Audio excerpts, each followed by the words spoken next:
الحمد لله رب العالمين والصلاة والسلام على أشرف الأنبياء والمرسلين وعلى آله وصحبه أجمعين أما بعد فأعوذ بالله من الشيطان الرجيم بسم الله الرحمن الرحيم والسابقون السابقون أولئك المقربون۔ محترم حضرات، بھائیوں، بزرگوں اور دوستوں، گزشتہ مجلس کے اندر اس عنوان پر گفتگو شروع کی گئی تھی کہ ایک بندہ اللہ کا قرب کیسے پا سکتا ہے۔ اس سلسلے میں کچھ باتیں عرض کی گئی تھیں آپ کے سامنے، لیکن کچھ خامی اور خرابی کی وجہ سے بات پوری نہ ہو سکی اور نیٹ بند ہو گیا اور پھر دوبارہ شروع کیا گیا تو پھر اس کے اندر بھی بات مکمل نہیں کی جا سکی۔ لہذا میں یہ چاہتا ہوں کہ چونکہ بڑا اہم عنوان ہے، بہت ضروری عنوان ہے اور ایک مسلمان کے لیے انتہائی اہم ہے، اس وجہ سے دوبارہ اسی پر گفتگو کرنے کی کوشش کروں گا۔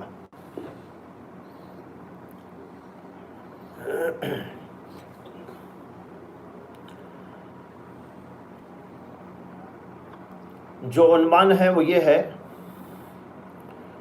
کہ ایک بندہ اللہ کا قرب کیسے پا سکتا ہے۔ اس لیے کہ اس دنیا میں انسان کے آنے کا مقصد اللہ کی رضا ہے، اللہ کی محبت ہے، اللہ سے تعلق ہے۔ اسی مقصد کے تحت اللہ نے ایک بندوں کو دنیا کے اندر بھیجا ہے، پیدا فرمایا ہے۔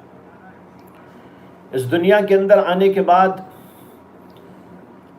بندہ اللہ کو پہچانے، اللہ سے تعلق پیدا کرے، اللہ تبارک و تعالیٰ کی اطاعت اور فرما برداری میں اپنی زندگی گزارے، یہی اس کا سب سے اہم ترین مقصد ہوتا ہے۔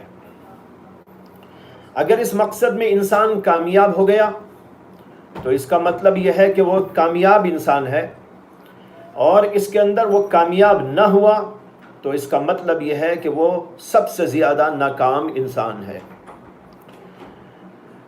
اس لیے اس عنوان کو بڑی اہمیت کے ساتھ سننا چاہیے اور اپنی زندگیوں میں یہ چیز حاصل کرنے کی فکر اور جستجو کرنا چاہیے۔ اگر اس جستجو میں ہم کامیاب ہو گئے، اس کے اندر ہم کامیاب نہ ہوئے تو پھر سب سے زیادہ ناکام ہم ہی ہیں۔ اس سلسلے میں جو گزشتہ مجلس کے اندر میں نے بات عرض کی تھی، اس کا خلاصہ یہ تھا کہ اللہ تبارک و تعالیٰ کا قرب حاصل کرنے کے لیے بندے کو سب سے پہلے تزکیے کی ضرورت ہے، اور تزکیے کا مطلب ہے اپنے نفس کی اصلاح، نفس کی پاکی و صفائی۔ اللہ نے قرآن میں فرمایا قد افلح من زکاہا وقد خاب من دساہا۔ جس نے اپنے نفس کا تزکیہ کر لیا وہ کامیاب ہو گیا، اور جو اپنے نفس کا تزکیہ نہیں کیا اور اس کو گندگیوں کے اندر یوں ہی ملوث رکھا، وہ خائب اور خاسر ہو گیا۔ قرآن کریم کی آیت بتا رہی ہے کہ ایک انسان کے لیے معیار یہ ہے کہ وہ اپنے آپ کو پاک و صاف کرے، اپنے نفس کو پاک و صاف کرے، اور یہ پاک و صاف کرنا ہی اس کے لیے کامیابی ہے۔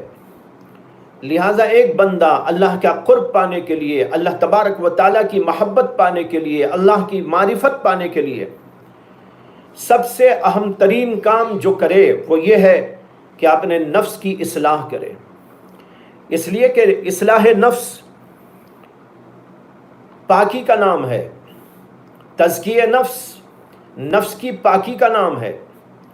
انسان بہت سارے گناہوں کے اندر، برائیوں کے اندر، خبائث کے اندر، رذائل کے اندر مبتلا رہتا ہے، جس کی وجہ سے اس کا دل گندا ہو جاتا ہے، ناپاک ہو جاتا ہے، اور اس گندے دل کو اللہ تبارک و تعالیٰ قبول کر لے، ایسا نہیں ہو سکتا۔ میں نے گزشتہ بار بھی مثال دی تھی آپ کو کہ آپ ایک گندے انسان کو اپنے پاس نہیں بٹھاتے، جس نے اپنے آپ کو پاک و صاف نہ کیا ہو، جس نے اپنے کپڑوں کو پاک و صاف نہ کیا ہو، جس نے اپنے جسم کو پاک و صاف نہ کیا ہو، نہایا نہ ہو، دھویا نہ ہو، اور اس سے بدبو اٹھ رہی ہو، گندگی اٹھ رہی ہو، ایسے انسان کو آپ اپنے قریب بٹھانا پسند نہیں کرتے۔ تو اللہ تبارک و تعالیٰ ایک بندے کو جس کا دل گندا ہو، جس کے دل کے اندر خبائث ہوں، جس کے دل کے اندر رذائل ہوں، اللہ تبارک و تعالیٰ اسے اپنے قریب کیسے کر سکتے ہیں؟ اس لیے سب سے اہم ترین بات یہ ہے کہ انسان اپنے نفس کا تزکیہ کرے اور اس کی اصلاح کرے۔ دل کے اندر بہت سی گندگیاں پیدا ہوتی ہیں، نفس کے اندر بڑی برائیاں پیدا ہوتی ہیں، اور پھر جب دل میں اور نفس کے اندر برائیوں کا غلبہ ہوتا ہے تو اس کا اظہار اس کی آنکھ سے اور اس کے کان سے، اس کے ہاتھ اور پیر سے، ان سب اعضاء سے اس کا اظہار ہونے لگتا ہے۔ وہ گندی حرکتیں کرتا ہے، اس کی آنکھ بھی گندی حرکت کرتی ہے، اس کی زبان سے بھی گندے الفاظ نکلتے ہیں، گندی باتیں نکلتی رہتی ہیں، اور اس کے ہاتھ اور پیر سے بھی گندگی ظاہر ہوتی ہے۔ لہذا ظاہر کی گندگی دراصل باطن کی گندگی کی دلیل ہوتی ہے۔ جب انسان کا دل گندا تو اس کے اعضاء اور جوارے سے نکلنے والے حرکات اور اعمال وہ بھی گندے ہوتے ہیں۔ اس کی طرف اس حدیث پاک کے اندر اشارہ موجود ہے جس میں اللہ کے نبی علیہ الصلاۃ والسلام نے ارشاد فرمایا ہے، الا ان فی الجسد لمضغہ اذا صلحت صلح الجسد كله واذا فسدت فسد الجسد كله۔ اللہ کے نبی علیہ الصلاۃ والسلام ارشاد فرماتے ہیں، یاد رکھو کہ جسم کے اندر ایک لوتھڑا ہے، جسم کے اندر ایک لوتھڑا ہے، جب وہ ٹھیک رہتا ہے تو پورا جسم ٹھیک رہتا ہے، اور جب وہ گندا اور خراب ہو جاتا ہے، فاسد ہو جاتا ہے، تو اس کا پورا جسم فاسد اور خراب ہو جاتا ہے۔ اذا صلحت صلح الجسد كله واذا فسدت فسد الجسد كله۔ اس حدیث نے بتایا کہ دل کے اندر جب گندگی پیدا ہوتی ہے، چنانچہ آخر میں فرمایا الا وہی القلب، وہ قلب ہے۔ قلب جب ٹھیک رہتا ہے تو جسم کا پورا نظام ٹھیک کام کرتے ہیں، اس کی زبان بھی ٹھیک کام کرتی ہے۔ اس کی زبان پر غیبت آ جائے اور اس کی زبان سے بہتان ترازی ہونے لگے، وہ جھوٹ بولنے لگے، دوسروں کا دل دکھانے لگے، یہ سب نہیں ہو سکتا اس وقت جب کہ اس کا دل اچھا ہو جائے۔ آنکھ غلط حرکتیں کرنے لگے، یہ نہیں ہو سکتا اگر اس کے دل کے اندر گندگی موجود نہ ہو اور اس کی دل کے اندر صفائی پائی جائے۔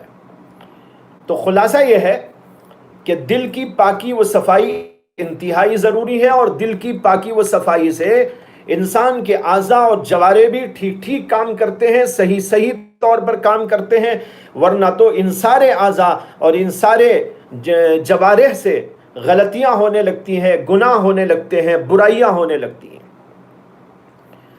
تو اس لیے سب سے پہلا کام ہے اپنے نفس کی اصلاح کرنا، اس کے لیے فکر مند ہونا، اس کے لیے اپنے آپ کو تیار کرنا، اس کے لیے اپنے آپ کا وقت لگانا، اس کے لیے جد و جہد اور محنت کرنا، جیسے کہ سلف صالحین نے کیا اور صحابہ کرام نے کیا۔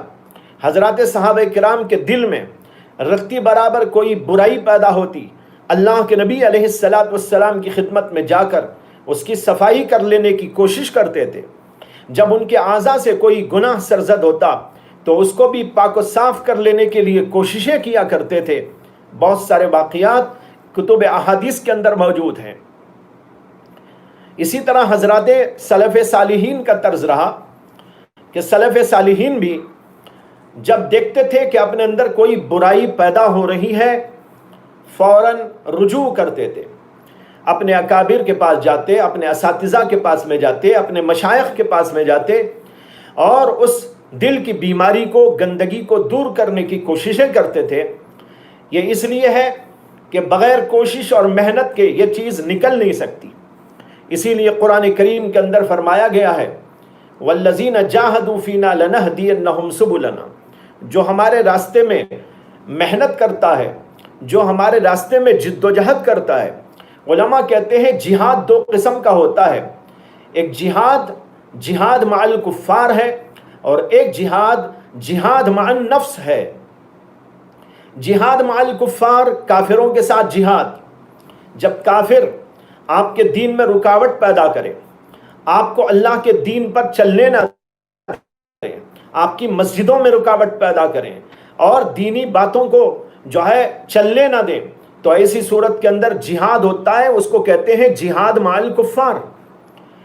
لیکن اگر نفس ہماری رکاوٹ بننے لگے، نفس کی خبائث، نفس کے اندر کے رذائل دین پر چلنے میں رکاوٹ پیدا کر دیں، ہم کو نماز سے وہ روک رہا ہو نفس، زکوٰۃ دینے سے روک رہا ہو نفس، ذکر کرنے سے روک رہا ہو نفس، اور اسی طرح تلاوت کرنے سے روک رہا ہو، اور بہت ساری برائیوں کی طرف ہم کو ابھار رہا ہو، ہم کو نیکی میں چلنے نہ دیتا ہو، برائیوں کی طرف لے جانا چاہتا ہو، اللہ کی نافرمانی ہم سے کرانا چاہتا ہو، تو آپ بتائیے کہ اس صورت کے اندر نفس سے جہاد نہ ہوگا تو کیا ہوگا؟ لہذا نفس سے جہاد کیا جائے گا اور اس کا مقابلہ کیا جائے گا، اس کو زیر کرنے کی کوشش کی جائے گی تاکہ نفس ہماری دینی چیز، ہمارے دینی امور میں رکاوٹ نہ پیدا کر سکے، وہ ہمیں نماز ٹھیک طور پر پڑھنے دے۔ نماز بہت سارے لوگ پڑھتے ہیں لیکن نفس رکاوٹ بنتا ہے اور نفس آ کر ان کو ورغلاتا ہے، جلدی سے نماز پڑھو چلو۔ بہت سو کو تو نماز ہی کے لیے آمادہ نہیں کرتا، ان کو سلاتا رہتا ہے اور ان کے لیے رکاوٹیں پیدا کرتا ہے، ان کے دل کے اندر دلچسپی کے بجائے نماز سے بیزارگی پیدا کرتا ہے، اس لیے وہ لوگ نماز ہی نہیں پڑھتے۔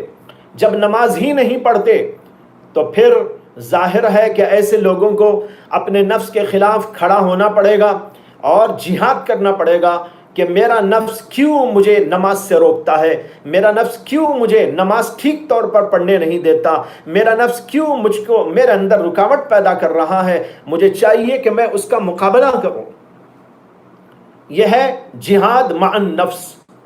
ایک حدیث میں جو بہت ضعیف حدیث ہے اگرچہ کہ لیکن معنی کے لحاظ سے صحیح ہے، وہ یہ ہے کہ اللہ کے نبی علیہ السلام ایک دفعہ جہاد سے واپسی کے موقع پر جہاد میں گئے تھے اور اس کے بعد واپسی ہوئی تو اللہ کے نبی علیہ السلام نے فرمایا تھا کہ ہم رجعنا من الجہاد الاصغر الى الجہاد الاکبر، ہم چھوٹے جہاد سے بڑے جہاد کی طرف لوٹ رہے ہیں۔ چھوٹا جہاد تو وہ ہوا جس میں ابھی جا کر آئے، اس کو چھوٹا جہاد فرمایا، اور نفس کی طرف اشارہ کرتے ہوئے فرمایا کہ یہ جہاد اکبر ہے۔ چھوٹے جہاد سے ہم لوگ بڑے جہاد کی طرف لوٹ کے آ رہے ہیں۔ اس کو بڑا جہاد کیوں کہا؟ اس لیے کہا کہ نفس کا مقابلہ آسان نہیں ہوتا۔ آدمی دوسروں کا مقابلہ کرنے تو تیار ہو جاتا ہے لیکن اپنے نفس کا مقابلہ کرنا اس کے لیے سب سے بڑی بات ہوتی ہے۔ اور پھر یہ ایسا دشمن ہے جو ہمارے پہلو میں بیٹھا ہوا ہے، جو ہر وقت ہمارے ساتھ میں رہتا ہے۔ جو دوسرے دشمن ہیں ہر وقت وہ ہمارے ساتھ نہیں رہتے، وہ ہمارے پاس نہیں رہتے، اس لیے ان کا مقابلہ آسان، لیکن یہ 24 کے 24 گھنٹے ہمارے ساتھ، ہم کھا رہے ہوں یہ ہمارے ساتھ، ہم پی رہے ہوں تو یہ ہمارے ساتھ، ہم سو رہے ہوں تب ہمارے یہ ساتھ، ہم کہیں جا رہے ہوں تب بھی یہ ہمارے ساتھ، ہر موقع پر ہمارے ساتھ رہنے والا یہ ایسا دشمن ہے، یہ مارے آستین، اس لیے اس کا مقابلہ کرنا بہت زیادہ سخت ہوتا ہے۔ جب سخت ہے تو اللہ کے نبی علیہ السلام نے اس کو جہاد اکبر سے تعبیر فرمایا۔ لیکن آج غور کریں کہ اللہ کی طرف چلنے والے لوگ، اللہ کا قرب پانے کی کوشش کرنے والے لوگ بے شمار ایسے موجود ہیں جو اللہ کے نیک بندوں کی مجلسوں میں جاتے ہیں، اولیاء اللہ کی باتوں کو سنتے ہیں، اسی طرح قرآن و حدیث پڑھتے ہیں، اور ان کے دل کے اندر جستجو بھی ہوتی ہے کہ ہم اللہ کا قرب پائیں، اللہ کی محبت پائیں، اللہ کی معرفت پائیں، لیکن اس کے باوجود بہت کم ایسے ہیں جو اس سلسلے میں محنت کرنے والے اور مجاہدہ کرنے والے ہیں۔ خواہش تو بہت ہے لیکن نفس کا مقابلہ کرنا نہیں چاہتے، نفس کو دبانا نہیں چاہتے، نفس کی خواہشات پر مکمل عمل ہے، نفس کی خواہشات پر چلتے رہتے ہیں۔ وہ کہتا ہے نماز نہ پڑھو تو نماز نہیں پڑھتے، وہ کہتا ہے سو جاؤ تو وہ سو جاتے ہیں، وہ کہتا ہے کہ فلاں گناہ کرو تو کر لیتے ہیں، وہ کہتا ہے کہ آنکھوں کو غلط استعمال کرو تو مزے سے کر لیتے ہیں، زبان جیسا چاہے استعمال کر لیتے ہیں۔ ان کا نفس کہتا ہے جھوٹ بولو تو جھوٹ بولتے ہیں، ان کا نفس کہتا ہے غیبت کرو تو غیبت کرتے ہیں، ان کا نفس کہتا ہے چغلی کھاؤ تو چغلی کھاتے ہیں، ان کا نفس کہتا ہے کہ بہتان ترازی کرو تو بہتان ترازی کرتے ہیں۔ سب کام کرتے ہیں، منازل کو طے کر لیں۔ بھائیوں، اپنے اوپر رحم کرنے کی ضرورت ہے، مجھے بھی اپنے آپ پر رحم کرنے کی ضرورت ہے، آپ کو بھی، ہر ایک کو اپنے اوپر رحم کرنے کی ضرورت ہے کہ ہم کس قدر غفلت کے اندر پڑے ہوئے ہیں کہ ہماری خواہش تو ہے اللہ کا قرب پانا، لیکن ہماری حالت یہ ہے کہ ہم نفس کی چال بازیوں پر چلتے رہتے ہیں۔ اس لیے سب سے پہلا کام میں نے بتایا کہ نفس کی اصلاح اور نفس کا تزکیہ، دل کو پاک کیجئے، گناہوں سے پاک کیجئے، گناہوں کے جذبات سے پاک کیجئے، اور جب یہ دل پاک ہو جائے گا اعضاء خود پاک ہونے لگیں گے، آنکھ ٹھیک ہو جائے گی، زبان ٹھیک ہو جائے گی، ہاتھ پیر ٹھیک ہو جائیں گے، پورے کا پورا جسم ٹھیک طور پر چلنا شروع ہو جائے گا، وہی کام کرے گا جو اللہ کو منظور ہے، اور ان کاموں سے بچ جائے گا جو اللہ کو نامنظور ہے۔ اس لیے سب سے پہلا کام ہے یہ کہ ہم اپنے نفس کی اصلاح کے لیے بیدار ہوں، اپنی نفس کی اصلاح کے لیے تیار ہوں۔ دوسرا کام میں نے بتایا تھا تحلیہ۔ تحلیہ کیا ہے؟ نفس کے اندر سے برائیوں کو ختم کرنے کی محنت کے ساتھ اہم کام یہ ہے کہ اپنے نفس کے اندر خوبیوں اور کمالات اور اچھے اوصاف اور اچھے صفات پیدا کرنے کی کوشش کریں۔ اچھی صفات اس کے اندر ہونی چاہیے، اس کے اندر اخلاص ہونا چاہیے، للہیت ہونا چاہیے، آخرت کی فکر ہونا چاہیے، اللہ کی محبت ہونا چاہیے، اللہ کا خوف ہونا چاہیے، اس کے اندر تقوی ہونا چاہیے، اس کے اندر تعلق مع اللہ ہونا چاہیے، اس کے اندر جنت کی طلب ہونا چاہیے، اس کے اندر رسول اللہ کی محبت ہونا چاہیے، اس کے اندر صحابہ کی محبت ہونا چاہیے۔ اس طریقے پر جو کچھ اچھائیاں اور خوبیاں اور کمالات اور نیک صفات ہیں اور جن کو کہتے ہیں اخلاق حمیدہ، ان سے اپنے نفس کو آراستہ پیراستہ کیا جائے اور نفس اس قابل ہو جائے کہ ہم اللہ والے کہلا سکیں اور اللہ ہم کو قبول کر لے۔ یہ دوسرا کام ہے۔ اسی دوسرے کام کی تشریح کو پیش کرنے کے لیے میں نے ایک حدیث آپ کو سنائی تھی کہ اللہ کے نبی علیہ السلام نے ارشاد فرمایا، ما تقرب الی عبدی بشیء احب الی مما افترضت علیہ ولا یزال عبدی یتقرب الی بالنوافل حتی احبہ فاذا احببته كنت سمعه الذی یسمع به وبصره الذی یبصر به ویدہ التي یبطش بها ورجلہ التي یمشی بها وَإِن سَأَلَنِي أَعْطَيْتُهُ وَلَئِنِ اسْتَعَاذَنِي لَأُعِيذَنَّهُ۔ یہ بخاری اور مسلم کی حدیث ہے۔ اللہ کے نبی علیہ السلام نے ارشاد فرمایا، کوئی بھی بندہ میرے سے قریب نہیں ہوا ایسی چیز سے جو مجھے زیادہ پسند ہو، اس سے زیادہ پسند جو میں نے فرض کیا ہے بندے پر، یعنی جو چیزیں میں نے فرض کی ہیں ان سے زیادہ بندہ کسی چیز سے اللہ کا قرب نہیں پا سکتا۔ اگر اللہ کا قرب کوئی پا سکتا ہے، سب سے اعلیٰ درجے کا قرب، تو فرمایا کہ وہ فرائض کی پابندی سے انسان کو ملتا ہے۔ وَلَا يَزَالُ عَبْدِي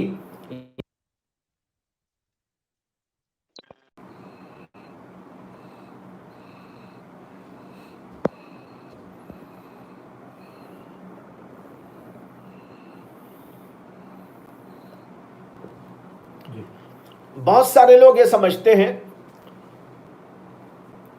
کہ نماز پڑھ لی اور کچھ لوگ اس سے آگے زکوٰۃ دے لیا اور کچھ لوگ اس سے بھی کچھ آگے بڑھے تو روزہ اور حج کر لیا، سمجھتے ہیں کہ ہم نے تو سارا حق ادا کر دیا ہے، لیکن حقیقت ایسی نہیں ہے۔ ظاہری فرائض بھی ہیں، باطنی فرائض بھی ہیں، حقوق اللہ بھی ہیں اور حقوق العباد بھی ہیں۔ یہ سب کی سب چیزیں مل ملا کر اس حدیث کا مصداق ہیں جس کے اندر اللہ کے نبی علیہ السلام اللہ کی طرف سے نقل کر رہے ہیں۔ یہ حدیث قدسی ہے، فرمایا ما تقرب الی عبدی بشیء احب الی مما افترضت علیہ، جو چیزیں میں نے فرض کی ہیں اس سے زیادہ کوئی چیز ایسی نہیں جس سے کہ بندہ میرے سے قریب ہو سکے۔ سب سے زیادہ قریب ہوتا ہے تو فرائض کی ادائیگی سے ہوتا ہے۔ اب فرائض کی ادائیگی کیا ہے، اس کو اچھی طرح سمجھنا ہے، اس کو سمجھاؤں گا اور پھر انشاءاللہ موقع ہوا تو اس حدیث کا اگلا مضمون سمجھایا جائے گا جس کو نوافل کے ذریعے قرب پانے کی بات یہاں پر فرمائی گئی ہے، جس کو کہتے ہیں حضرات صوفیہ اور علماء کرام قرب نوافل۔ آج بیان ہوگا قرب فرائض کا۔ قرب فرائض یعنی وہ اللہ کا قرب جو بندے کو فرائض کی ادائیگی پر ملا کرتا ہے۔ میں نے ابھی عرض کیا کہ فرائض دو قسم کے ہیں، ایک ظاہری فرائض اور ایک باطنی فرائض۔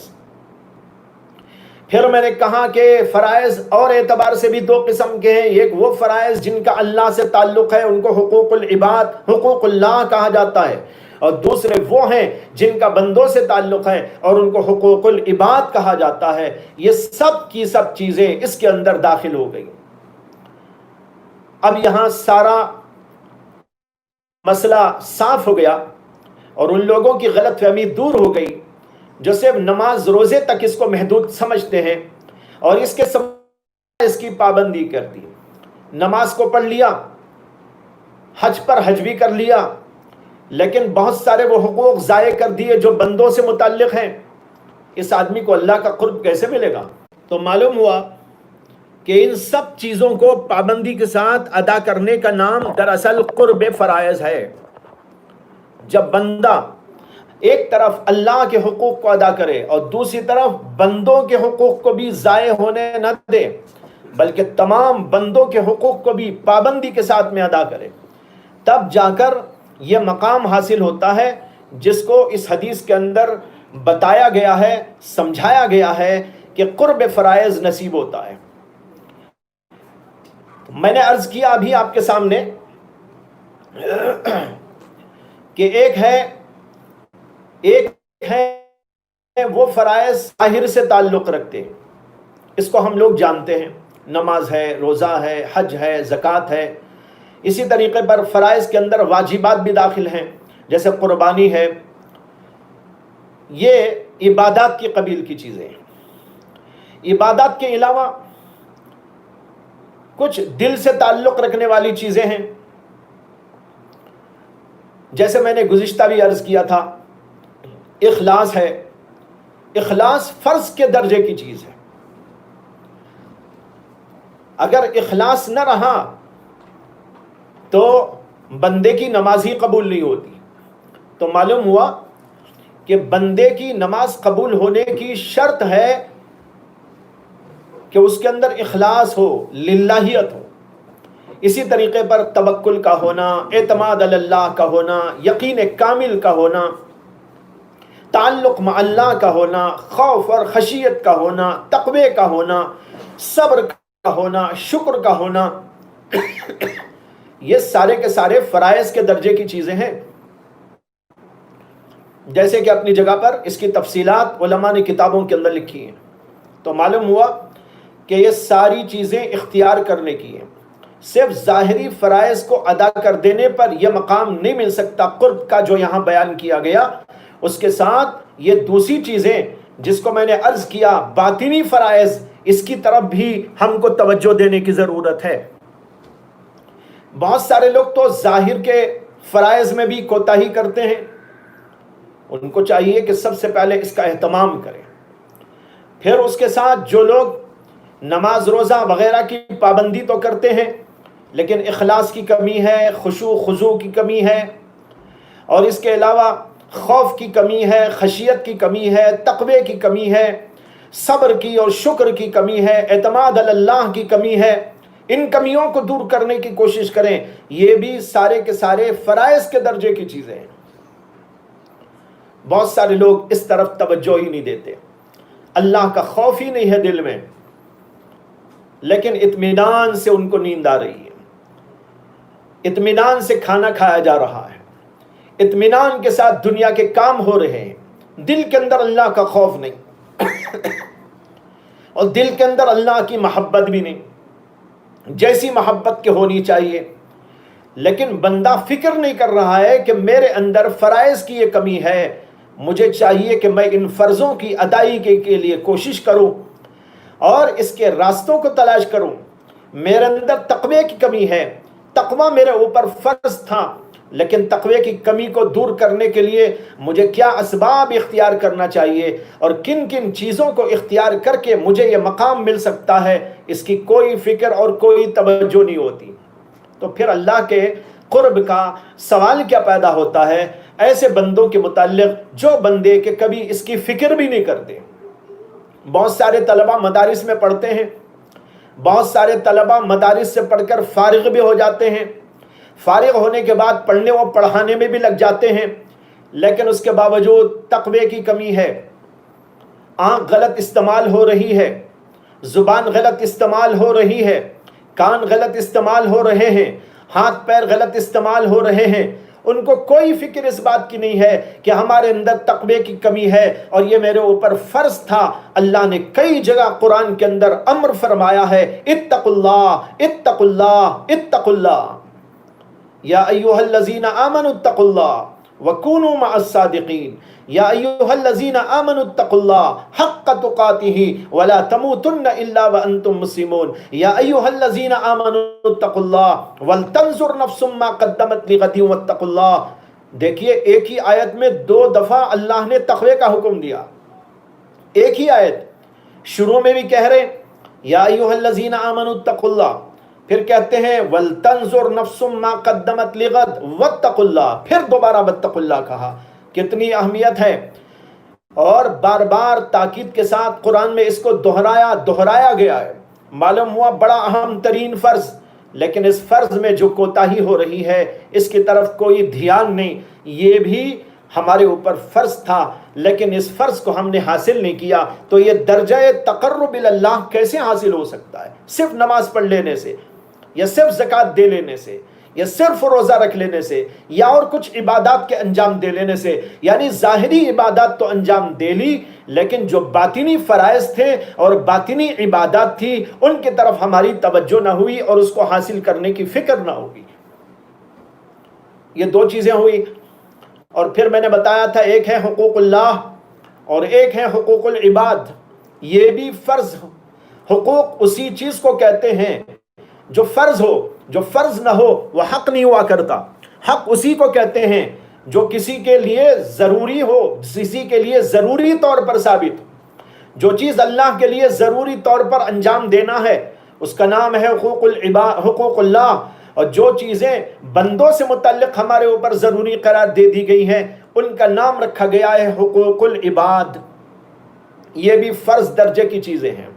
لہٰذا ان دونوں قسم کی چیزوں کو پابندی کے ساتھ ادا کرنے کی فکر کرنے پر قرب فرائض کا درجہ ملے گا. میں نے ابھی کہا آپ کے سامنے اللہ کے حقوق کے ساتھ بندوں کے حقوق کو بھی پورے طور پر ادا کرنا ضروری. اگر اس میں کوتاہی ہوگی تو قیامت کے دن بڑی باس پرس ہوگی، اور جو نیکیاں انسان کر رکھا ہوتا ہے وہ بھی اس کی نیکیاں اٹھا کر دوسرے کو دے دی جاتی ہیں. جیسے کہ ایک حدیث میں آتا ہے اللہ کے نبی علیہ السلام نے فرمایا، حضرات صحابہ کرام رضوان اللہ تعالی علیہم اجمعین سے خطاب کرتے ہوئے، اتدرون من المفلس، کیا تم جانتے ہو کہ مفلس کس کو کہا جاتا ہے؟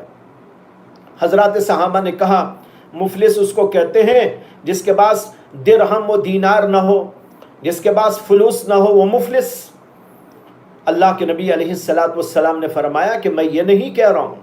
پھر آپ نے تشریح کی اور فرمایا مفلس وہ آدمی ہے جو قیامت کے دن اللہ کے دربار میں جائے گا تو اس کے پاس نیکیوں کا انبار ہوگا، نمازیں پڑھ رکھی ہیں، روزے رکھ رکھے ہیں، زکوٰۃ کی ادائیگی کی تھی، حج پر حج کیا تھا، نوافل کی پابندی کی تھی، بہت ساری عبادتوں کا اہتمام کیا تھا، ذکر بھی کیا، فکر بھی کیا، وظیفوں کی پابندی کی اور بہت ساری عبادات کا ڈھیر لے کے گیا، لیکن اسی کے ساتھ ساتھ کسی کا حق مار لیا تھا، بھائی کا حق مار لیا، بہنوں کا حق مار لیا، کسی کا دل دکھا دیا اور کسی کو گالیاں دے دی، کسی کو ناحق مار دیا، کسی کی زمین غصب کر لی اور کسی کا حق تھا وہ ادا نہیں کیا، ماں باپ کا حق ادا نہیں کیا، رشتہ داروں کا حق ادا نہیں کیا، بھائیوں کا حق ادا نہیں کیا، ان سب کا کچھ نہ کچھ گناہ کر کے ان کے حقوق کو پامال کر کے گیا.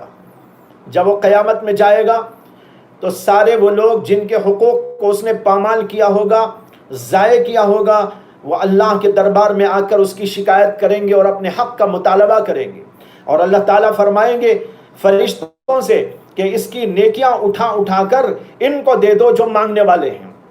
جن جن کا حق اس نے ضائع کیا ان سارے لوگوں کو اس کی نیکیاں اٹھا کے دے دی جائیں گی، یہاں تک کہ کچھ لوگ اور ایسے باقی رہ جائیں گے جن کا حق ابھی تک نہیں مل سکا تھا اور وہ مطالبہ کریں گے کہ ہمیں بھی چاہیے. وہاں پر نیکیاں ختم ہو چکی ہوں گی. اللہ کے نبی علیہ الصلوۃ والسلام فرماتے ہیں اس موقع پر اس بندے کے پاس جب نیکیاں ختم ہو جائیں گی اللہ فرمائیں گے جو اب مانگنے والے کھڑے ہوئے ہیں ان کے گناہ اٹھا اٹھا کر اس کے حساب میں ڈال دو. اللہ کے نبی نے کہا یہ ہے مفلس، قیامت کے دن کا مفلس جو نیکیوں کا انبار لے کے جائے گا لیکن وہ ساری نیکیاں دوسروں کو دے دی جائیں گی. معلوم ہوا کہ صرف حقوق العباد، حقوق اللہ کا ادا کر دینا کافی نہیں ہے، بندے کے ذمہ ہے کہ وہ حقوق العباد کا بھی اہتمام کرے. اگر اس کو نہیں کرے گا یہ مقام قرب حاصل نہیں ہو سکتا. اس لیے بھائیوں اور میری بہنوں اور سننے والے تمام حضرات، میں آپ سب حضرات کو اس طرح متوجہ کرنا چاہتا ہوں کہ ہم اس دنیا کے اندر آئے ہیں، اللہ کا قرب پانا ہماری سب سے اولین ترجیح ہے، اللہ کا قرب پانا ہماری سب سے اولین تمنا ہے اور ہر مومن کی تمنا ہونا چاہیے اللہ کا مجھے قرب مل جائے، اللہ کی محبت مجھ کو مل جائے. اللہ نے قرآن میں مومن بندوں کی صفت کے اندر بیان کیا ہے والذین آمنوا اشد حبا للہ، جو بندے ایمان رکھنے والے ہیں وہ اللہ سے شدید محبت رکھتے ہیں. یہ ہماری سب سے اولین ترجیح ہے، ہماری کامیابی کی دلیل ہے، ہمارے لیے سب سے اہم ترین مسئلہ ہے. جب اتنا بڑا مسئلہ ہے کہ ہمیں دنیا میں آ کر یہی پانا ہے تو اب ہمیں دو کام آپ کو بتائے، ایک تو یہ کہ نفس کے اصلاح کی فکر اور دوسرے کہ اپنے نفس کے اندر نیکیوں کے پیدا کرنے کی فکر. اور اسی سلسلے میں حدیث سنا کر بتایا ہے کہ ایک فرائض کے درجے کی پابندی اور اس کے اندر ظاہری فرائض، باطنی فرائض، حقوق اللہ اور حقوق العباد، ان سب چیزوں کو ذہن میں رکھ کر اپنا کام شروع کر دیجئے. ایسا نہ ہو کہ ہم سنتے رہیں، مجلسیں ہوتی رہیں، بیٹھکیں ہوتی رہیں، بیانات ہوتے رہیں اور سن کر ہم انسنی کر ڈالیں، ایک کان سے سنیں اور دوسرے کان سے چھوڑ کے چلے جائیں. بلکہ ہمیں چاہیے دل میں ان باتوں کو بٹھا کر اپنے آپ کی اصلاح کے لیے محنت اور کوشش شروع کر دینی چاہیے اور ہر آدمی کو متفکر ہو جانا چاہیے کہ میرا کیا ہوگا اور مجھے کس طریقے پر رہنا ہے اور مجھے کیا کرنا ہے. اس کا کچھ حصہ آپ کو اس وقت میں اور گزشتہ مجلس میں سمجھایا گیا ہے. یہ 4 چیزوں کی پابندی کا اہتمام آج ہی سے شروع کر دیں. ظاہری طور پر جو عبادات ہیں ان کا اہتمام. اب تو روزہ نہیں ہے، جب روزے کے دن آئیں گے تو روزہ رکھیں گے. زکوٰۃ بھی عموماً لوگ رمضان میں دے چکے ہوتے ہیں، اس کا بھی ابھی مسئلہ نہیں ہے. حج وہ بھی گزر چکا ہے، وہ بھی مسئلہ نہیں ہے. اب رہ گیا تو نماز رہ گئی، اس لیے نمازوں کی پوری پابندی کریں. نماز کے علاوہ ہماری جو ہے ظاہری عبادات کے علاوہ جو باطنی عبادتیں ہیں، اخلاص ہونا چاہیے، للہیت ہونا چاہیے، خشوع خضوع ہونا چاہیے، نماز کے اندر ایسی نماز ہونا چاہیے، اور پھر اس کے ساتھ ساتھ یہ ہے خوف اور خشیت، تقوی و پرہیزگاری ہونا چاہیے، یہ چیزیں اپنے اندر پیدا کرنے کی فکر، اور پھر اس کے ساتھ حقوق العباد، ماں باپ کے ساتھ اچھا سلوک کرے۔